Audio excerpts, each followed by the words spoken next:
Petrol pump पर metre की तेजी देखते ही महंगाई का सच एकदम सामने आ जाता है ना? लेकिन क्या कभी ध्यान दिया है कि इंडिया में फ्यूल प्राइसेस आखिर लगातार ऊपर क्यों जाते हैं? इसके पीछे का असल मैक्रो इकोनॉमिक इंजन क्या है? आज बिना किसी बायस के ठोस डेटा और फैक्ट्स पर बात करेंगे और इस फ्यूल प्राइसिंग की ग्लोबल स्ट्रैटेजी और लोकल रियलिटी को डिकोड करेंगे। तो चलिए सीधे मुद्दे पर आते हैं और इस एक्सप्लेनर को शुरू करते हैं। इस पूरे मुद्दे को हम 5 हिस्सों में बांटेंगे। पहला, द डेली पेट्रोल पिंच। दूसरा, why do prices keep rising. तीसरा, द ग्लोबल फ्यूल क्राइसिस। चौथा, सॉल्यूशंस एंड द फ्यूचर। और आखिर में द फाइनल वर्डिक्ट। ये लॉजिकल रोड मैप हमें इस कॉम्प्लेक्स टॉपिक को स्टेप बाय स्टेप समझने में बहुत मदद करेगा। तो सबसे पहले बात करते हैं सेक्शन 1 की, द डेली पेट्रोल पिंच। हर आम इंसान के लिए सबसे बड़ी सच्चाई यही है, लगभग 100 से 110 रुपये प्रति लीटर का भारी बोझ। ये सिर्फ एक नंबर नहीं है, ये वो कीमत है जो घर के मंथली बजट से लेकर ट्रांसपोर्टेशन, लॉजिस्टिक्स और हर छोटी बड़ी ज़रूरत की चीज़ पर असर डालती है। पेट्रोल महंगा होता है तो सब्जियों से लेकर फैक्ट्री के सामान तक सबका ट्रांसपोर्टेशन कॉस्ट बढ़ जाता है। लेकिन सिर्फ इस आखिरी नंबर को देखकर परेशान होने के बजाय इस रियलिटी के पीछे चल रहे उन बड़े मैकेनिक्स को समझना जरूरी है। आखिर ये कीमतें यहाँ तक पहुँचती कैसे हैं? क्यों पहुँचती हैं ये कीमतें यहाँ तक? यही हमारा दूसरा हिस्सा है, why do prices keep rising. आइए इस मैक्रो इकोनॉमिक इंजन को खोलकर देखते हैं। सच्चाई ये है कि भारत अपनी क्रूड ऑयल की ज़रूरत का लगभग 85% हिस्सा इंपोर्ट करता है। खुद की डोमेस्टिक प्रोडक्शन सिर्फ 15% के आसपास सिमट कर रह गई है। ये इतना बड़ा गैप इसलिए है क्योंकि हमारे डोमेस्टिक रिजर्व्स काफ़ी लिमिटेड हैं, जबकि एक तेज़ी से बढ़ती इकोनॉमी की एनर्जी डिमांड लगातार ऊपर जा रही है। अब सोच कर देखिए, ये मैसिव इंपोर्ट डिपेंडेंसी हमारे पूरे फ्यूल सिस्टम को ग्लोबल फोर्सेस के आगे कितना कमज़ोर बना देती है। अपनी एनर्जी ज़रूरतों के लिए बाहरी देशों पर इतनी बड़ी निर्भरता का मतलब ही यही है कि मार्केट का कंट्रोल पूरी तरह से लोकल हाथों में है ही नहीं। 85%, इस आंकड़े की सीरियसनेस को जरा गहराई से समझना पड़ेगा। जब देश अपनी फ्यूल सप्लाई का 85% बाहर से मंगवाता है तो इसका सीधा सा मतलब क्या होता है? यही कि इंटरनेशनल मार्केट में उड़ने वाली छोटी सी अफवाह या दुनिया के किसी दूसरे कोने में दो देशों के बीच का झगड़ा भी सीधे तौर पर लोकल इकोनॉमी और प्राइसेस को हिट करेगा। ये 85% का नंबर ही असल में फ्यूल प्राइसिंग की सबसे बड़ी वल्नरेबिलिटी है। हर global shock directly petrol pumps तक इसी रास्ते से आता है। अब यहाँ करेंसी का रोल एक बहुत बड़ा गेम चेंजर बन जाता है।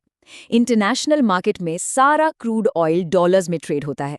इसका सीधा सा गणित समझिए, अगर ग्लोबल ऑयल प्राइसेस सस्ते भी हो जाएं, लेकिन उसी वक्त डॉलर मजबूत हो जाए और अपना रुपया कमजोर, तो इंपोर्ट का खर्च उतना ही रहता है या फिर उल्टा बढ़ जाता है। यानी इंटरनेशनल मार्केट में तेल सस्ता होने का फायदा हमेशा लोकल लेवल पर नहीं मिल पाता। बीच में ये करेंसी एक्सचेंज रेट एक फिल्टर की तरह काम करता है और प्रॉफिट को न्यूट्रलाइज कर देता है। एक और ज़रूरी कॉन्सेप्ट जो इस इक्वेशन को पूरा करता है वो है फिस्कल डेफिसिट। इसे बेसिकली देश के नेशनल बजट का सबसे बड़ा बैलेंसिंग एक्ट समझ लीजिए। होता क्या है, जब सरकार के विकास और वेलफेयर पर होने वाले खर्च उसकी आमदनी से ज़्यादा हो जाते हैं तो उस गैप को भरने के अलग अलग तरीके खोजे जाते हैं। और फ्यूल, जिसकी डिमांड हमेशा रहती है चाहे कीमतें कुछ भी हों, वो गवर्नमेंट रेवेन्यू का एक बहुत बड़ा और रिलायबल जरिया बन जाता है। ये डेफिसिट जितना बड़ा होगा, रेवेन्यू जनरेट करने का प्रेशर उतना ही बढ़ेगा। तो फिर सवाल उठता है, पेट्रोल पर लगने वाला ये भारी टैक्स जाता कहाँ है?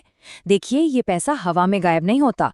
ये देश की नई सड़कों, मॉडर्न अस्पतालों, बड़े इंफ्रास्ट्रक्चर प्रोजेक्ट्स और यहाँ तक कि डिफेंस बजट को फंड करने के काम आता है। देश की आर्थिक स्थिति और फिस्कल डेफिसिट को मैनेज करने के लिए फ्यूल टैक्सेस गवर्नमेंट के रेवेन्यू पूल का एक बहुत बड़ा पिलर है। इसी टैक्स स्ट्रक्चर की वजह से इंटरनेशनल मार्केट में दाम गिरने के बाद भी लोकल लेवल पर टैक्सेस के रूप में प्राइसेस को मेंटेन रखा जाता है ताकि देश के विकास का पहिया चलता रहे। इसके अलावा ग्लोबल सप्लाई चेन्स की नाजुक हालत फ्यूल प्राइसिंग को हमेशा एक एब्सोल्यूट एज पर रखती है।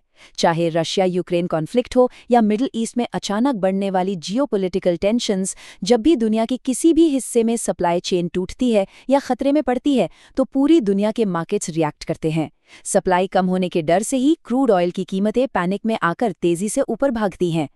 एक ग्लोबलाइज्ड दुनिया में कच्चे तेल का सफर इन्हीं अनस्टेबल रीजन से होकर गुजरता है और यही चीज इसकी कीमत को हमेशा इतना वॉलेटाइल बनाए रखती है। तो अब आते हैं तीसरे सेक्शन पर, द ग्लोबल फ्यूल क्राइसिस। अगर डेटा पर एक ग्लोबल नज़र डालें तो एक बात बिल्कुल साफ होती है कि महंगाई सिर्फ एक लोकल इशू नहीं है, ये एक मैसिव ग्लोबल क्राइसिस है। यूरोप को ही देख लीजिए, जर्मनी और यूके जैसे विकसित देशों में पिछले 2 सालों में फ्यूल प्राइसेस 30 से 50% तक बढ़े हैं।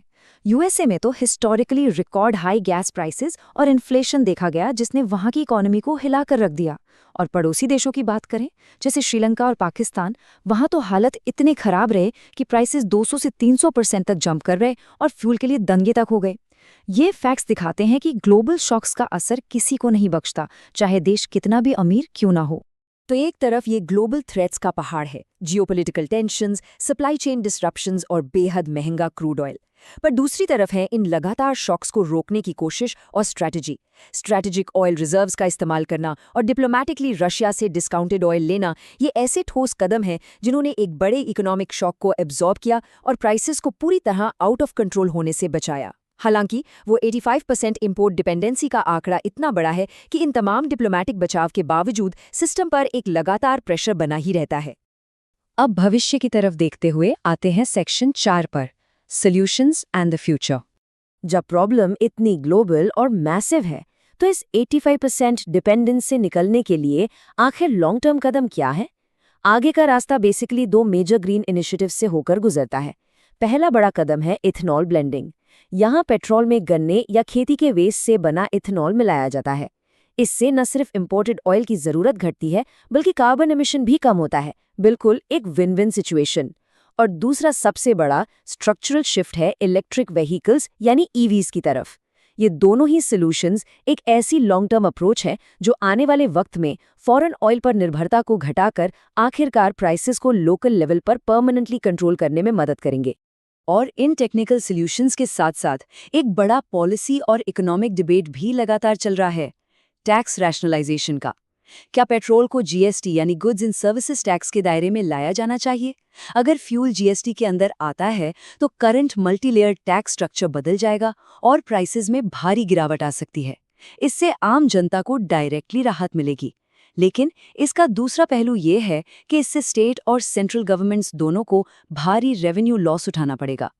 कंज्यूमर रिलीफ और नेशनल रेवेन्यू के बीच ये बैलेंस बनाना, सच कहूं तो फिलहाल पॉलिसी डिस्कशंस का सबसे कॉम्प्लिकेटेड चैलेंज बना हुआ है। और इसी के साथ हम पहुंच गए हैं आखिरी सेक्शन पर, द फाइनल वर्डिक्ट। इस पूरे मैक्रो इकोनॉमिक डेटा और पॉलिसी एनालिसिस का निचोड़ इस एक कोट में छुपा है। Inflation is a global problem, but the everyday cost at the pump remains a heavy burden. ये लाइन इस पूरे एनालिसिस के दोनों पहलुओं को बखूबी समेटती है। डेटा क्लियर कर देता है कि इस प्रॉब्लम की जड़ें global supply chain, international diplomacy और करेंसी एक्सचेंज में बसी हैं। पर इन सबके बीच लोकल लेवल पर जेब पर पड़ने वाले फाइनेंशियल पिंच को कोई डिनाई नहीं कर सकता। आम आदमी और मैक्रो इकोनॉमिक स्टेबिलिटी के बीच अभी भी एक लंबा स्ट्रगल चल रहा है। इस एक्सप्लेनर को एक अहम सवाल के साथ खत्म करते हैं। भविष्य का रास्ता आखिर कहाँ जाता है?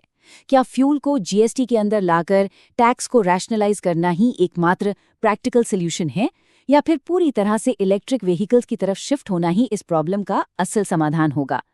आज हमने सारे फैक्ट्स, डेटा और ग्लोबल कॉन्टेक्स्ट बिल्कुल ऑब्जेक्टिवली पेश किए हैं। अब इन सवालों और आने वाले बदलावों पर विचार करना हम सबकी बारी है। उम्मीद है इस डेटा ड्रिवन एनालिसिस से इस कॉम्प्लेक्स मुद्दे को बेहतर समझने में मदद मिली होगी।